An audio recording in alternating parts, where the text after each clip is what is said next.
যুদ্ধাস্ত্র তৈরি বন্ধ করুন। এক একটা যুদ্ধাস্ত্র তৈরি করতে যা ধনসম্পদ খরচ হচ্ছে, তার অল্প খরচে সেই দেশের অনেক মানুষের অন্ন, বস্ত্র, বাসস্থান, চিকিৎসা, শিক্ষার ব্যবস্থা হবে। অতএব কোনটা ভালো? আপনার দেশের অনেক মানুষের অন্ন, বস্ত্র, বাসস্থান, চিকিৎসা, শিক্ষার সুব্যবস্থা হবে, সেটা ভালো না যুদ্ধাস্ত্র তৈরি করা ভালো? যুদ্ধাস্ত্র যারা তৈরি করছেন তারা শয়তান। মানুষের মানবতার কল্যাণের বিরোধী, তারা শয়তান। তিনি যেই হন, যুদ্ধাস্ত্র তৈরি বন্ধ করুন।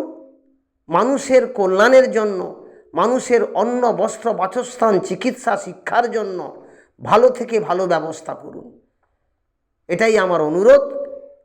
আপনাদের মনের ভাবনা অস্ত্র প্রতিযোগিতার দিকে যাচ্ছে, কে কত অস্ত্র তৈরি করতে পারে। এতে মানুষের কি কল্যাণ আছে?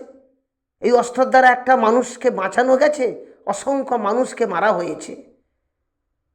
আপনারা তাহলে পৃথিবীতে জ্ঞানী গুণী হয়ে এই কাজকর্মে যুক্ত হয়েছেন। মানুষ মারার জন্য যা যা তৈরি করা দরকার সেগুলো তৈরির প্রতিযোগিতা আপনারা চলেছেন। আপনারা শয়তানের কাজ করছেন, মানবতার কাজ করছেন না, মানব কল্যাণের কাজ করছেন না।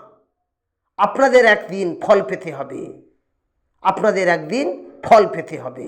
সর্বশক্তিমান আপনাদের সেই জহন্নমের আগুনে জ্বালিয়ে জ্বালিয়ে মারবে। আপনারা আপনাদের এই যুদ্ধাস্ত্রের ব্যবহারের দ্বারা অসংখ্য নিরীহ মানুষকে জ্বালাচ্ছেন, মারছেন। আপনাদের একদিন উপরওয়ালা সর্বশক্তিমান জহন্নমের আগুনে জ্বালিয়ে জ্বালিয়ে মারবে। তাই অনুরোধ করি, যুদ্ধাস্ত্র তৈরির প্রতিযোগিতা বন্ধ করুন। এক একটা অস্ত্র তৈরিতে যা খরচা হচ্ছে, সেই খরচার অর্ধেকের কম, 10% খরচায় অসংখ্য মানুষের অন্ন, বস্ত্র, বাসস্থান, চিকিৎসা কল্যাণ হবে। আপনারা ওইটা করুন, আমার অনুরোধকে রক্ষা করুন। ধন্যবাদ।